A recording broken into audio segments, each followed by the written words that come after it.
Ik ben Koos Schipper en ik heb de afgelopen 4 jaar in de gemeenteraad gezeten namens de VVD. We hebben in die tijd met de coalitie best veel bereikt.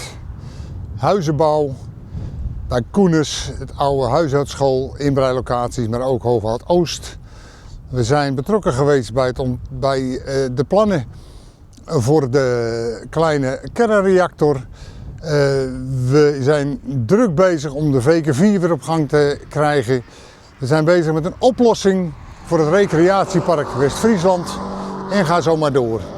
We hebben veel bereikt en als VVD willen we heel graag 4 jaar alles gaan afronden waar we mee begonnen zijn. Dus stem VVD op 18 maart.